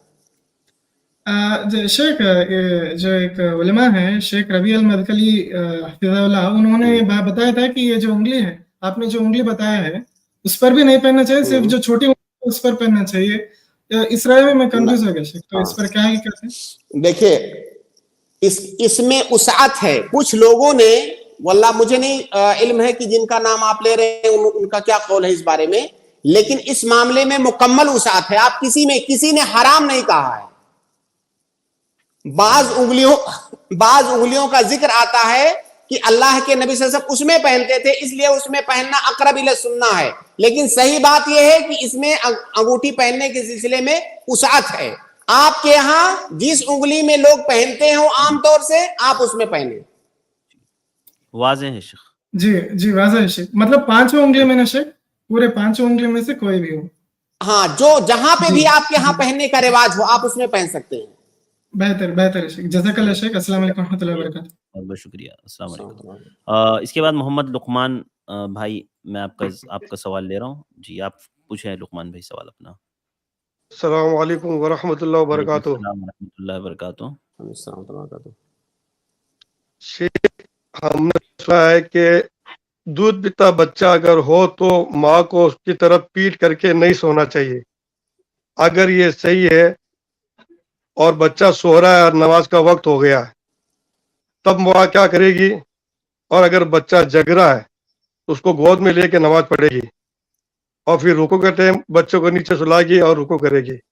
لیکن اگر کوئی بچہ 5-6 مہینے کا ہے، وہ بچہ دونوں ہاتھوں کے گھٹنوں کے بل کمرے میں گھوم پھر لیتا ہے، اگر وہ اس کو گود میں لے کے نماز پڑھ رہی ہے اور رکوع کے وقت اگر اس نے اس کو نیچے بٹھایا اور پھر رکوع کیا، کھڑی ہوئی سجدے کیے، تب تک وہ بچہ ٹہلتا روم کے دوسری طرف چلا گیا، تب وہ ماں جب سجدے سے کھڑی ہوگی تو کیا وہ جائے نماز چھوڑ کے اس سے پھر گود میں لے گی یا سلام پھیرنے کے بعد میں گود میں لے گی؟ واضح ہے لقمان بھائی سوال. جی شیخ ارشد جی آواز بہت ڈسٹرب کی. جی بھائی نے 2 سوالات کیے ہیں شیخ. سب سے پہلا سوال تو یہ کیا ہے کہ کیا ماں دودھ پیتے بچے کی طرف پیٹ کر کے نہیں سو سکتی ہے، پہلا سوال. دوسرا سوال بھائی کا یہ تھا کہ اگر بچہ اس کا جواب پہلے لے لیں. جی شیخ. ماں جو ہے انہوں نے کہا کہ کیا ماں دودھ پیتے بچے کی طرف پیٹ کر کے سو سکتی ہے. ایسی کوئی شریعت کے اندر پابندی نہیں ہے کہ اس کو پیٹ کر کے سونا ہے اس کی طرف یا چہرہ کر کے سونا ہے. ظاہر ہے ماں وہ بہتر جانتی ہے کہ اس کے بچے کی مصلحت کس میں ہے، ورنہ اس مسئلے کا تعلق ایسا کسی شریعت کے حکم سے نہیں ہے کہ اس طرح ہی اس کو سونا ہے. وہ بچے کا خیال رکھنا ہے، اس کو جس طرح سے وہ چاہے وہ سوئے، اس میں کوئی پابندی نہیں ہے. جی دوسرا سوال ان کا یہ ہے کہ بچہ اگر چھوٹا ہے، یعنی گود میں رہنے جیسا بچہ ہے اور ماں نماز پڑھ رہی ہے اس کو گود میں لے کر کے، تو رکوع میں تو وہ نیچے رکھ کے رکوع سجدہ کر لے گی. لیکن بات اس وقت ہے کہ جب بچہ گھٹنوں کے بل چلتا ہے تو اگر ماں اس کو جو ہے نیچے رکھتی ہے رکوع اور سجدے کے لیے تو وہ بچہ نکل کر کے تھوڑا سا آگے بڑھ جائے گا یا دوسرے کمرے میں چلا جائے گا. تو کیا ماں سجدے سے اٹھنے کے بعد اس کو جا کے لے کر آ کے پھر دوبارہ اپنی نماز کنٹینیو کرے گی یا کیسے کرے گی، وہ پوچھ رہے ہیں. اگر پہلی بات تو یہ کہ اگر گھر میں کوئی ایسا انتظام ہو کہ کوئی بچے کو سنبھال سکتا ہو یا کوئی ایسا جھولا وغیرہ ہے جس میں بچے کو سلا سکتے ہیں، لٹا سکتے ہیں، تو بہتر یہ ہے کہ بچے کو ہاتھ میں اٹھا کر کے آپ نماز نہ پڑھیں، کیونکہ اس کے لیے آپ کو مختلف طرح کی حرکتیں نماز میں کرنی پڑیں گی، اور نماز میں حرکت کرنا اسی وقت جائز ہے جب وہ آپ کی ضرورت ہو. اگر آپ کی ضرورت نہ ہو تو حرکت نہیں کرنا ہے. جیسے مان لیجئے آپ نماز پڑھ رہے ہیں، بچہ آ گیا، اب آپ کے اوپر جو ہے چڑھ گیا یا چلا رہا ہے، اب یہ آپ کی ضرورت ہے کہ اگر آپ اس کو اٹھا لیں گے تو خاموش ہو جائے گا. تو جب آپ کی ضرورت ہو تو بچے کو گود میں لے کر کے آپ نماز پڑھ سکتے ہیں. لیکن یہ اگر ضرورت نہ ہو، کوئی سنبھالنے والا ہو یا کوئی انتظام ہو، تو وہ انتظام کر کے آپ نماز شروع کریں. اگر فرض کیجئے گھر میں کوئی نہیں ہے، بچے کو آپ گود میں لے کر کے نماز پڑھ رہے ہیں، آپ نے جب بچے کو نیچے بٹھایا اور بچہ وہاں سے چلا گیا، اب پتہ چلا کہ بچہ جو ہے کچن کی طرف گیا ہے اور کچن میں اس کے لیے خطرہ ہے، آپ کو معلوم ہے کہ کچن میں اس کے لیے خطرہ ہے. ایسی صورت میں آپ کے لیے جائز ہے کہ آپ نماز چھوڑ کر کے جا کے بچے کو سنبھال لیجئے. لیکن اگر آپ کا گھر ایسا ہے کہ وہاں سے ادھر ادھر دائیں بائیں ہو جانے میں بچے کو کوئی خطرہ نہیں ہے تو بچے کو چھوڑ دیجئے، آپ اپنی نماز کمپلیٹ کیجئے، پھر بچے کو سنبھالیے گا. خلاصہ یہ کہ اگر بچے کو خطرہ ہے تو فوراً آپ اپنی نماز چھوڑ سکتے ہیں، لیکن اگر کوئی خطرہ نہیں ہے تو نماز کمپلیٹ کیجئے، اس کے بعد جا کے بچے کو سنبھالیے۔ تو نماز چھوڑ کے جائیں گے پھر لے کر آئیں گے تو وہیں سے کنٹینیو کریں گے یا پھر شروع سے نماز ادا کرنی پڑے گی؟ اصل میں وہاں ان کا سوال دیکھیے اگر تھوڑا سا اگر آپ کو تھوڑی سی حرکت کرنی پڑ رہی ہے، تھوڑا دائیں بائیں ہوا ہے بچہ، تب تو آپ بچے کو اٹھا کر کے وہیں کنٹینیو کیجئے۔ لیکن اگر آپ مان لیجیے دوسرے کمرے میں چلا گیا وہ بچہ، اتنی اگر آپ حرکت کر رہے ہیں تو یہ مناسب نہیں ہے کہ آپ وہاں سے کنٹینیو کریں۔ اتنی حرکت سے آپ گویا کہ نماز سے نکل گئے ہیں، آپ پھر دوبارہ نماز پڑھیے۔ واضح ہے شیخ جی۔ لقمان صاحب شیخ میرا یہی سوال ہے کہ اسی روم کے اندر ماں اکیلی ہے اور بچہ اسی روم کے اندر 4-6 قدم دور چلا گیا، پیچھے کی طرف چلا گیا، اب وہ اٹھ کے سجدے سے کھڑی ہو کے بچوں کو گود میں لے سکتی ہے؟ نہیں گود میں نہیں لے سکتی ہے۔ اگر کوئی خطرہ ہے تو لے سکتی ہے، ورنہ چھوڑ دے بھائی، پہلے سے انتظام کر لینا، کمرہ وغیرہ بند کر دے، گھر میں کوئی ایسی چیز نہ رکھے جس سے بچہ اپنے آپ کو نقصان پہنچا لے، اور نماز پڑھے۔ اگر اس کو اسی وقت بڑھ کر کے وہاں سے حرکت کر کے اسی وقت گود میں لے سکتی ہے جب بچے کو کوئی خطرہ ہو۔ اگر بچہ کمرے میں کھیل رہا ہے تو کیا دقت ہے، اس کو کھیلنے دیجئے، آپ نماز کمپلیٹ کر لیجئے۔ واضح ہے میری بات واضح ہے شیخ ارشد یا نہیں؟ جی واضح ہے۔ بچے کو خطرہ ہے اگر تو نماز چھوڑ سکتے ہیں آپ، اگر بچے کو کوئی خطرہ نہیں ہے تو ایسا نہیں کہ بچہ چلا گیا تو اب اس کو جا کے اٹھا کے پھر آ کے نماز پڑھیں گے، نہیں، تب حرکت نہیں کرنی ہے۔ جی لقمان صاحب کچھ پوچھنا ہے اس میں آپ کو مزید؟ جی نہیں، ایک چھوٹا ایک سوال اور ہے کہ کسی آئی پلس کے عالم نے بتایا تھا کہ اگر آپ دروازے کے پاس نماز پڑھ رہے ہیں قریب میں کچھ قدم دور اور کوئی دستک دے رہا ہے تو آپ 2-4 قدم چل کے دروازہ کھول سکتے ہیں، تو کیا یہ صحیح ہے؟ کتنی دوری پر ہو تو دروازہ کھل سکتا ہے؟ جی شیخ اگر کوئی دستک دے رہا ہے آپ اس کو دستک دینے دیجئے۔ ہاں اگر آپ کو یہ پتا ہے کہ جو دستک دے رہا ہے وہ اتنا ایمرجنسی ہے کہ اگر میں نے دروازہ نہیں کھولا تو کوئی پریشانی آئے گی، تب تو ہم کہیں گے کہ ہاں آپ ہاتھ بڑھا کر کے دروازہ کھول دیجئے، بلکہ چل کر کے کھولنا پڑے تب بھی کھول دیجئے۔ لیکن اگر نارمل حالات ہیں تو دروازہ کھٹکھٹانے دیجئے، آپ کو کھولنے کی ضرورت نہیں ہے، آپ پہلے نماز کمپلیٹ کیجئے۔ اور آپ یہ اصول یاد رکھیے نا کہ ہماری شریعت میں جہاں پر آپ کو پریشانی ہوتی ہے وہاں آسانیاں دی گئی ہیں، نماز کے ساتھ کھیل کرنے کے لیے نہیں کہا گیا ہے۔ بھائی جہاں جہاں پریشانی ہو رہی ہے میں آپ کو بتا رہا ہوں، ہاں آپ یہ کر لیجئے، آپ ایسا کر لیجئے، آپ کو جہاں کوئی دقت نہیں ہے وہاں نماز میں حرکت نہیں کرنا ہے، آپ کو حرکت اسی وقت کرنا ہے جب کوئی پریشانی ہو آپ کو، تب حرکت کرنا ہے۔ اس لیے اگر کسی نے ایسا آپ سے کہا ہے کہ آپ کو کوئی سخت ضرورت نہیں ہے پھر بھی جا کر کے دروازہ کھول دیجئے، اس نے غلط کہا ہے۔ نہیں، اگر کوئی سخت ضرورت ہے آپ کو تب آپ حرکت کر سکتے ہیں، ورنہ حرکت نہیں کر سکتے۔ اور آپ کے کل کے سوال میں نے آپ کو بتایا تھا کہ فرض نماز اور نفل نماز میں ایک بنیادی فرق یہ ہے کہ فرض نماز جب آپ نے شروع کر دیا تو آپ اس کو درمیان میں نہیں توڑ سکتے، کوئی عذر آ جائے تبھی توڑ سکتے ہیں۔ جیسے آپ نے کہا دروازے پر دستک ہو رہی ہے، مان لیجئے باہر سے کوئی دروازہ زور زور سے دستک دے رہا ہے اور چلا رہا ہے، آپ کو لگ رہا ہے کوئی خطرے والی بات ہے، آپ نماز توڑ دیجئے، جا کے دروازہ کھولیے۔ لیکن ایسے ہی نارمل کوئی بیل بجایا، آپ نماز پڑھ رہے ہیں، اب یہ نہیں کہ کوئی بیل بجایا پتہ نہیں کون ہوگا چلو دروازہ کھولتے ہیں، نہیں، جائز نہیں آپ کے لیے۔ جب آپ کو کوئی عذر ہو، کوئی خطرہ ہو، کوئی بڑی مشقت لاحق ہونے والی ہو تو آپ فرض نماز کو درمیان میں توڑ سکتے ہیں، ٹھیک ہے۔ اور جو سنت نماز ہے، سنت نماز میں آدمی کو اختیار ہوتا ہے، وہ جب چاہے اس کو بیچ میں توڑ سکتا ہے، لیکن اس میں بھی افضل یہ ہے کہ جب آپ نے شروع کر دیا ہے تو آپ کمپلیٹ کیجئے، لیکن اگر آپ بیچ میں توڑنا چاہیں تو توڑ سکتے ہیں۔ تو اگر آپ سنت نماز پڑھ رہے ہیں، بیل ہوا دروازے پر، اگر آپ توڑنا چاہیں نماز توڑ سکتے ہیں، لیکن بہتر یہ ہے کہ نماز کمپلیٹ کیجئے۔ واضح ہوئی میری بات؟ جی واضح ہوئی۔ تو خلاصہ یہ ہے کہ نماز کے ساتھ آپ کو شریعت ہر قدم پر رخصت دے رہی ہے, ہر پریشانی میں سہولت پیدا کر رہی ہے, تو برائے کرم آپ یا کوئی بھی نماز کے ساتھ کھلواڑ نہ کریں. جہاں پریشانی ہوگی وہاں رخصت ملے گی آپ کو, لیکن نماز کو کھیل نہ بنا لے. نماز پڑھ رہے ہیں, جو ہے بیل ہو رہا ہے, دروازہ بھی کھول رہے ہیں, جو ہے کچن میں جا کر کے چیزیں بھی دیکھ رہے ہیں, بچے کو بھی سنبھال رہے ہیں, یہ کون سی نماز ہے؟ جی جی واضح ہے شیخ, جزاک اللہ خیر. جزاک اللہ خیر لقمان بھائی ہمارے ساتھ جڑنے کے لیے بہت بہت شکریہ. بہت بہت شکریہ. میں اسٹریم میں سے آخری گیسٹ کو لے رہا ہوں, محمد اکرم انصاری, آپ اپنا سوال شیخ محترم سے کر لیں. السلام علیکم. وعلیکم السلام ورحمۃ اللہ.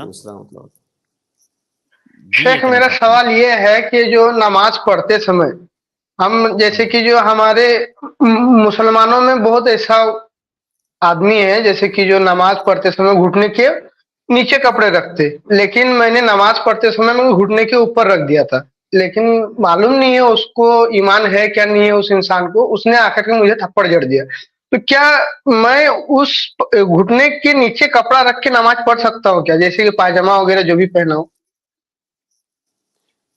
شاید ارشد بھائی شاید یہ ٹخنا کہنا چاہ رہے ہیں, وہ گھٹنا کہہ دے رہے ہیں.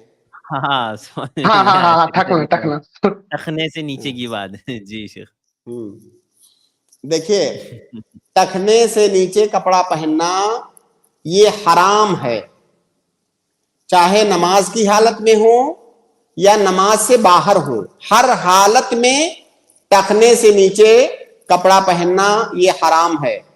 ایک نہیں متعدد حدیثیں اس سلسلے میں آئی ہوئی ہیں, اور ایسے آدمی کے بارے میں بھی اللہ رب العالمین کی طرف سے وعید ہے کہ ایسے آدمی کو اللہ تعالیٰ قیامت کے دن اس پر نظر رحمت نہیں کرے گا, اس سے کلام نہیں کرے گا, اس کا تزکیہ نہیں کرے گا, جیسا کہ حدیث کے اندر آیا ہے, اور اس کے لیے جہنم ہے. اس طرح سے حدیث میں 3-4 وعیدیں اس کے لیے ہیں. تو کسی بھی حالت میں ٹخنے سے نیچے کپڑا نہیں پہننا ہے. اس کا تعلق نماز سے نہیں ہے. ایسا کسی حدیث میں نہیں ہے کہ جب نماز پڑھنے جاؤ تو کپڑا اوپر کر لو, جب نماز سے نکلو تو پھر جو ہے جو فولڈ کیا ہوا ہے آپ نے پینٹ کو اس کو کھول لو. عجیب یہ مطلب یہ مسئلہ میں دیکھتا ہوں شیخ ارشد, بہت سارے لوگ پینٹ جینس یا بہت دوسرے قسم کے کپڑے وہ ٹخنے سے نیچے ان کا رہے گا, جب نماز میں جائیں گے تو اس کو فولڈ کر لیں گے. بھائی اس کا تعلق نماز سے نہیں ہے.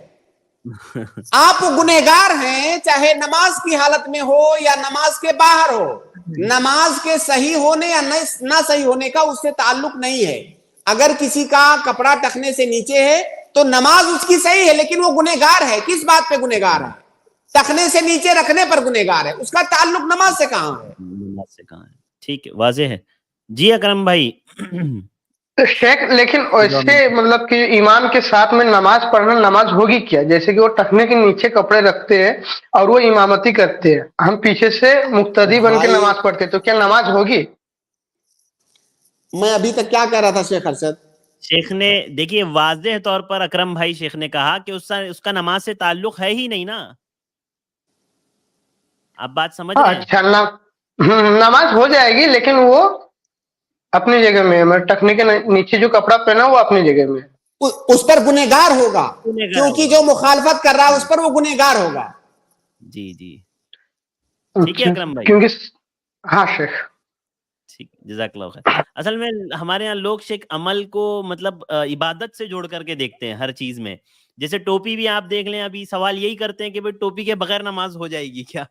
حالانکہ دیکھا جائے تو اس کا معاملہ بھی ایسے ہی ہے کہ نماز سے تو اس کا کوئی تعلق ہے نہیں. جزاک اللہ خیر شیخ. اسٹریم کے جی شیخ کچھ بول رہے ہیں آپ؟ نہیں ٹھیک ہے, ختم کرتے ہیں. میں چاہ رہا تھا شیخ کیونکہ تھوڑا سا کمنٹ کے سوالات 1-2-4 لے لیتے ہیں اگر آپ کی اجازت ہو تو, کیونکہ کچھ لوگوں نے کالز کیے تھے. میں پہلے ہی لینا چاہ رہا تھا, لیکن کچھ لوگ تھے جو کافی ٹائم سے جڑ رہے تھے لیکن سوالات نہیں ہو پا رہے تھے. تو لے لوں شیخ اگر آپ کی اجازت ہو تو؟ جی بالکل. جزاک اللہ خیر. میں صرف چنندہ لے رہا ہوں شیخ, کافی سوالات ہیں لیکن اس میں سے کچھ لے رہا ہوں. ایک سوال یہ ہے شیخ, انہوں نے پوچھا ہے کہ لڑکیاں شیخ اگر لڑکیاں عالمہ بنے تو کیا انہیں دین کی تبلیغ کرنا ضروری ہے ان کے لیے بھی؟ دیکھیے ہر مسلمان پر دین کی تبلیغ ضروری ہے, لیکن اتنی ہے جتنی اس کے پاس علم ہے. جتنا جس چیز کا علم نہیں ہے اس کی تبلیغ آپ کو نہیں کرنی ہے. دوسری بات, لڑکیوں کی تبلیغ کا دائرہ ہے. جیسے مرد جو ہے جا کے تقریریں کرتے ہیں, سوشل میڈیا پہ ویڈیو اپلوڈ کرتے ہیں, لوگوں کے سامنے آتے ہیں, عورت کو ایسا نہیں کرنا ہے. وہ اپنے عورتوں کے سرکل میں رہتے ہوئے وہ دین کی باتیں عورتوں کو بتائے, لیکن وہ باتیں جس کا اسے علم ہے. ایسا نہیں کہ وہ مفتی بننے کے شوق میں وہ فتوے دینے بیٹھ جائے. پہلے علم حاصل کرے پختہ, اس کے بعد جتنا علم ہو اس کے مطابق عورتوں کے اندر وہ دعوت کا کام کرے, اور ایک دائرے میں رہتے ہوئے. جزاک اللہ خیر شیخ.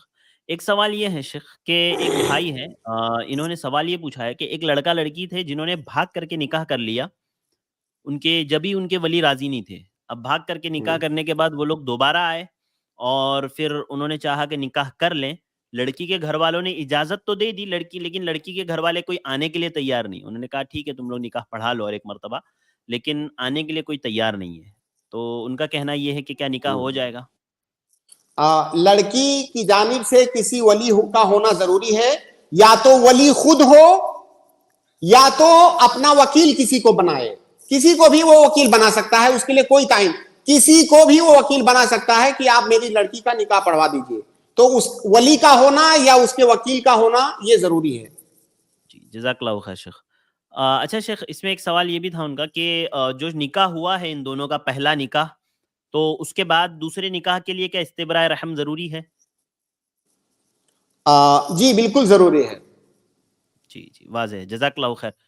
بھائی امید ہے آپ کو جواب مل گیا ہوگا. اس کے بعد ایک سوال یہ ہے شیخ کہ انہوں نے پوچھا ہے شیخ کہ میں عشاء کی جماعت ہو رہی ہے, میں مسجد میں پہنچا, عشاء کی جماعت ہو رہی ہے اور میں مسافر ہوں اور 4 رکعت والی نماز ہے اور امام کو میں 2 رکعت میں پالوں, تو نماز کیسے پڑھوں شیخ؟ امام کے ساتھ کیسے جوائن ہوں؟ اگر آپ نے آخر کی 2 رکعتیں پائی ہیں تو کافی ہے, آپ امام کے ساتھ سلام پھیر دیجئے. کیوں؟ اس کی وجہ یہ ہے کہ جب آپ امام کو شروع میں پائیں گے اور اگر چاہیں گے کہ میں 2 ہی رکعت پڑھوں تو امام کی مخالفت ہو جائے گی. اور کہا گیا ہے حدیث میں کہ انما جعل الامام لیؤتم بہ, تو امام کی مخالفت سے بچنے کے لیے آپ کو پوری نماز پڑھنا ہے اس کے ساتھ میں. لیکن جب آپ نے لاسٹ کی 2 رکعتیں پائی ہیں تو اس میں کوئی مخالفت نہیں ہو رہی امام کی, اس لیے آپ انہی 2 رکعت پر اکتفا کریں. جی جزاک اللہ خیر. ایک آخری سوال صرف میں لے رہا ہوں شیخ. انہوں نے پوچھا ہے کہ بچوں کے لیے, بچوں کو کھیلنے کے لیے ٹیڈی بیئر وغیرہ جو جیسے کھلونے آتے ہیں, کیا وہ دے سکتے ہیں بچوں کو؟ دے سکتے ہیں, کوئی حرج کی بات ہے انشاءاللہ. بچوں کے سلسلے میں جو کھلونوں کا مسئلہ ہے اس میں شریعت میں خصوصی چھوٹ ہے, جیسا کہ عائشہ رضی اللہ تعالیٰ عنہا کا جو واقعہ ہے اس سے استدلال کیا ہے علماء نے. جی جزاک اللہ خیر شیخ, بہت بہت شکریہ. کافی ہے, ویسے کافی سوالات رہ گئے تھے شیخ کمنٹ کے, لیکن الحمدللہ تقریباً چونکہ اسٹریم والوں کو ہم زیادہ ترجیح دیتے ہیں کیونکہ ان کا سوال زیادہ واضح ہوتا ہے. بہت بہت شکریہ شیخ ہمارے ساتھ جڑنے کے لیے. اللہ آپ کو جزائے خیر دے, اللہ آپ کے علم میں عمل میں برکت عطا فرمائے, آمین. انشاءاللہ کل ملاقات ہوگی شیخ. السلام علیکم. انشاءاللہ. اس کے بعد میں اپنے تمام ناظرین کا شکر گزار ہوں کہ الحمدللہ آپ ہمارے ساتھ جڑے رہیں.